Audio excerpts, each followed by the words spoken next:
Hello students of class 10, this is the second video of the chapter Nationalism in India. तो इसके पहले हम लोग पढ़े थे फर्स्ट वीडियो में क्या कि फर्स्ट वर्ल्ड वॉर मतलब कैसे उसने कोऑपरेट किया लोगों यहाँ के लोगों को के अंदर नेशनलिज्म लाने का। उसके बाद खिलाफत मूवमेंट और ये सत्याग्रह को कैसे एक साथ लाया गया और रोलेट एक्ट के बारे में भी हम लोगों ने।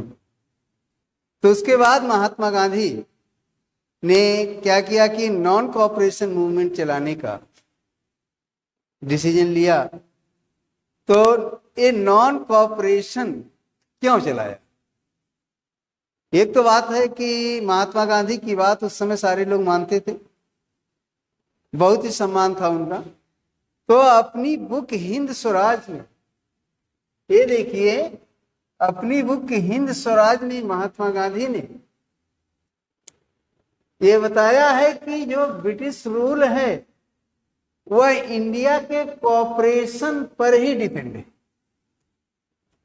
इंडियन पीपल के कोऑपरेशन पर ही डिपेंड है ब्रिटिश रूल। और अगर हम उस कोऑपरेशन को हटा लें, ठीक है, इस कोऑपरेशन को हटा लें तो हम लोग जो हैं स्वतंत्र हो जाएंगे और ब्रिटिश रूल जो है वो क्या हो जाएगा, कोलैप्स हो सकता है, धराशायी हो सकता है। फिर नॉन कोऑपरेशन मूवमेंट को चलाने का प्रपोजल जो है ये हुआ। तो कैसे चलाया जाए, कितने फोल्ड्स में इसको जो है चलाया जाए, कितने रूपों में चलाया जाए, कैसे किया जाए, यह एक इसकी जो है स्ट्रेटजी बन गई।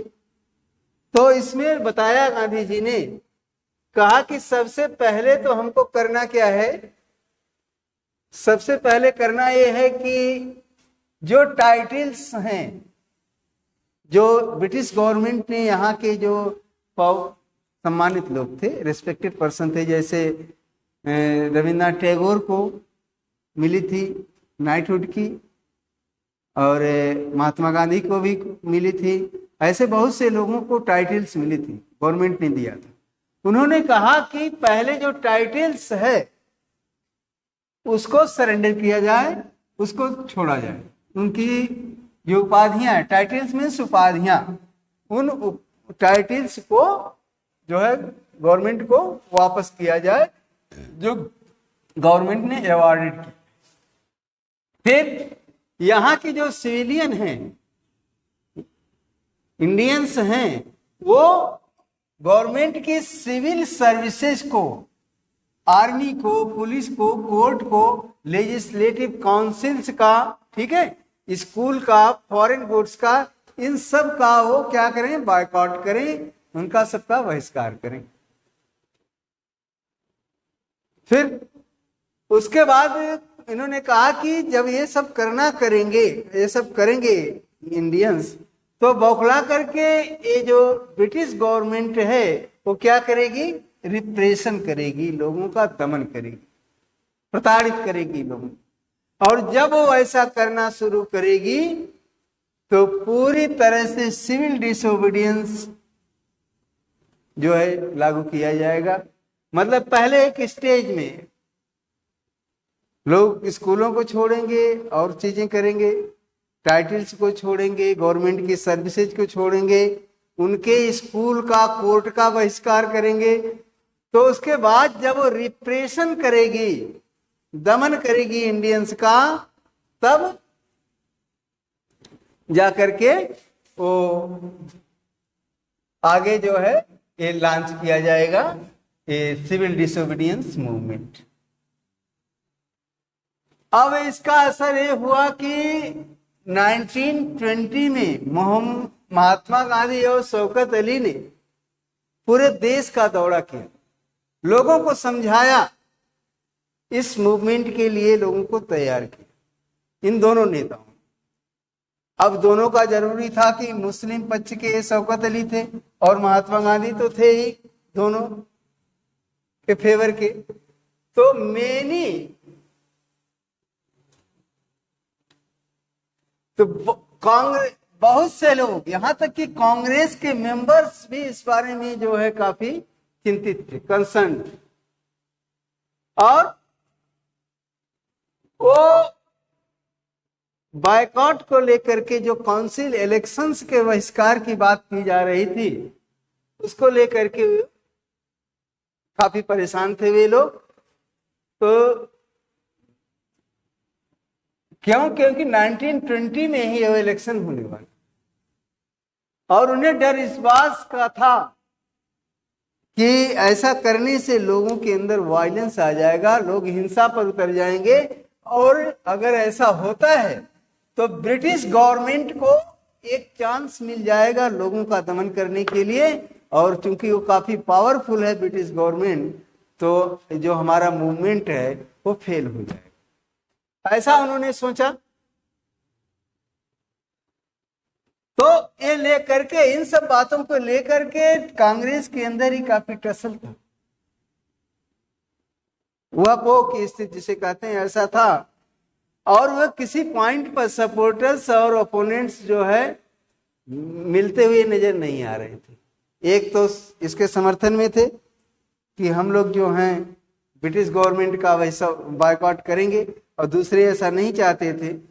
तो 1920 का जो नागपुर का, कहाँ का ये नागपुर का जो 1920 का कांग्रेस सेशन था, उसमें ये प्रस्ताव लाया गया, प्रपोज किया गया, और वहां पर ये पास हो गया कि हम लोग ये मूवमेंट चलाएंगे। यह प्रस्ताव जो है पास हो गया, नागपुर के मूवमेंट में यह प्रस्ताव पास हो। इसको आप लोग ध्यान दीजिएगा कि जो नॉन कोऑपरेशन ये मूवमेंट था, सिविल डिसोबीडियंस, यह कब पास हुआ? 1920 के नागपुर सेशन में। सेशन मतलब साल में, पूरे ईयर में एक बार कांग्रेस का सेशन होता था, अधिवेशन होता। सारे ऑल इंडिया कांग्रेस के लीडर उसमें पार्टिसिपेट करते थे, और पार्टी की क्या पॉलिसीज होंगी, कैसे हम किसी मूवमेंट को आगे बढ़ाएंगे, इस पर चर्चा होती थी। तो वैसा ही सेशन ही नागपुर में था 19 दिसंबर 1920 में, जिसमें कि ये पास हुआ। अब इस मूवमेंट को कैसे अनफोल्ड किया जाए और इसमें कौन कौन से लोग भाग लेंगे, ठीक है, और डिफरेंट सोशल ग्रुप को, इसमें डिफरेंट जो सोशल ग्रुप्स हैं वो इसको किस प्रकार लेंगे, यह एक सोचने का विषय कि कैसे स्टार्ट किया जाए इसको। फिर होता यह है कि खिलाफत मूवमेंट जो है वो तो नॉन कोऑपरेशन खिलाफत मूवमेंट जो है जनवरी 1921 में स्टार्ट हो गया। जब पास हो गया तो स्टार्ट हो गया दोनों मिलकर। जब स्टार्ट हो गया और इसमें अलग अलग सोशल ग्रुप्स ने भाग लिया, तो सबकी अपनी अलग अलग एस्पिरेशंस थी, इच्छाएं थी। स्वराज तो था ही, तो सिर्फ स्वराज के लिए नहीं इसमें लोग भाग लिए। इसमें सबकी जो अपनी अपनी समस्याएं थी, लोग जानते थे कि अगर स्वराज आ जाएगा तो हमारी ये जो समस्याएं हैं लोकल एक फिनिश हो जाएंगी।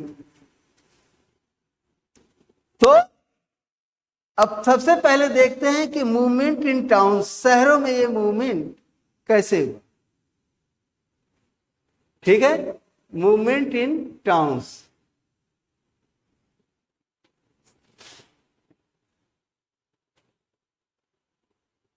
तो इसमें टाउन्स में जो मूवमेंट हुआ उसमें मिडिल क्लास ने बहुत बढ़ चढ़ करके पार्टिसिपेट किया। मिडिल क्लास, तो मिडिल क्लास में कौन आते हैं? मिडिल क्लास में आते हैं यही आप लोग आते हैं, स्टूडेंट्स, टीचर्स, लॉयर्स, और जो दुकान छोटे छोटे दुकान वाले हैं ये सब मिडिल क्लास में। तो इन्होंने क्या किया, अब स्टूडेंट्स ने जो सरकारी स्कूल थे, गवर्नमेंट ओरिएंटेड स्कूल थे, उनको छोड़ दिया। जो प्रिंसिपल वगैरह थे, टीचर थे, उन्होंने अपना रिजाइन दे दिया। ठीक है, हेडमास्टर टीचर से इन्होंने रिजाइन दे दिया। रिजाइन तो सारे लोगों ने, लायर्स ने कोर्ट में प्रैक्टिस करना छोड़ दिया कि ये गवर्नमेंट ब्रिटिश की कोर्ट है, इसमें हम प्रैक्टिस नहीं करेंगे। तो सबने इसमें पार्टिसिपेट किया और जैसा कि बनाया गया था प्रोफार्मा कि क्या क्या होगा इस मूवमेंट में, कांग्रेस ने जो बनाया था, सबने उसको फॉलो किया, सभी पार्टियों ने फॉलो किया। लेकिन एक पार्टी थी मद्रास की जस्टिस पार्टी, इसने पार्टिसिपेट नहीं किया इसमें और कहा कि हम इलेक्शन लड़ेंगे। ऐसा क्यों? क्योंकि जस्टिस पार्टी एक दलित पार्टी थी, नॉन ब्राह्मण्स पार्टी थी।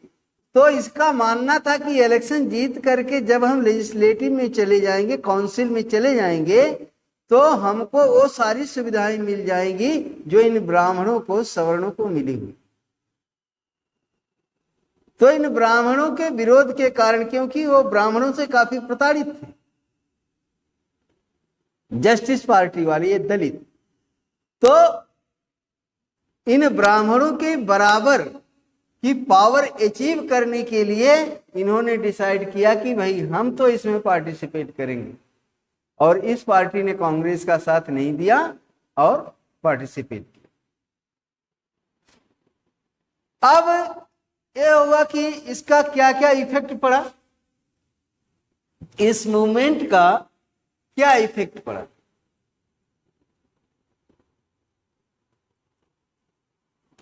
देखिए, effects of non cooperation movement. एक सबसे बड़ा तो इसी पर, इकोनॉमिक फ्रंट पर ही इफेक्ट डालने के लिए सारा कुछ किया गया था और इस पर बहुत ज्यादा प्रभाव पड़ा। फॉरेन गुड्स जो थे, जो विदेशी माल थे, विदेशों के जो सामान थे, उनका बहिष्कार किया गया। जैसा कि आप लोग देख रहे हैं कि इस समय चाइना के माल का बहिष्कार किया जाए, उसका बायकॉट किया जा रहा है, वैसे ही इस फॉरेन गुड्स का उस समय बायकॉट किया गया। जो विदेशी शराब की दुकानें थी, लिकर, उनको हटा दिया गया।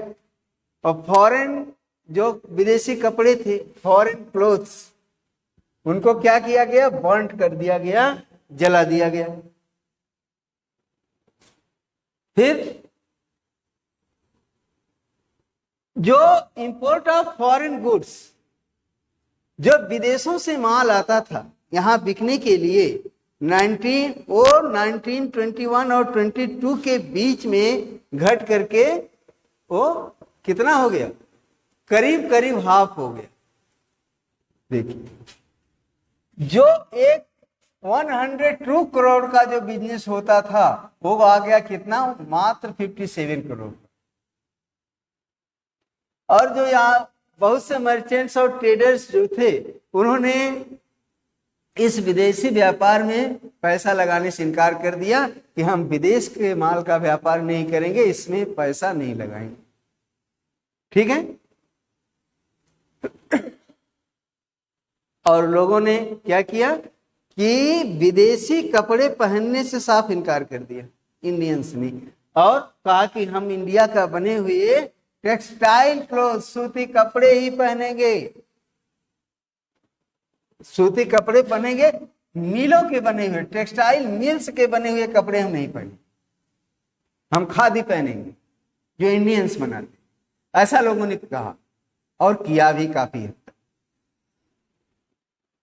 लेकिन अब समस्या आ गई कि ऐसा कब तक चलता।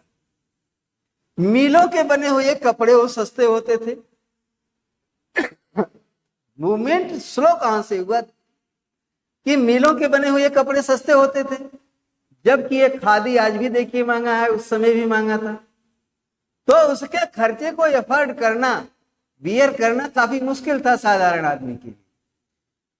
तो धीरे धीरे लोग उन कपड़ों को मजबूरी में फिर से अपनाने लगे। और स्कूल जो बच्चे छोड़ दिए थे, यह तभी सफल हो सकता था जब उतने स्कूल, उतने संस्थान बनाए जाएं, सारे लोग उसमें एडजस्ट हों। तो ऐसा नहीं हो सका, तो बच्चे भी अपने स्कूल की ओर चल दिए। टीचर्स जिन्होंने रिजाइन किया था, कुछ दिन के संघर्ष के बाद वो भी थक गए, क्योंकि उनको दूसरी जॉब नहीं मिली, तो वो भी चले गए अपना पढ़ाने।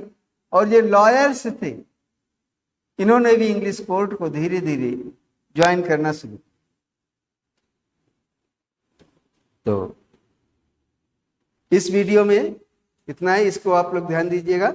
और कोई भी अगर प्रॉब्लम होती है तो फिर हमसे फोन पर कांटेक्ट करें।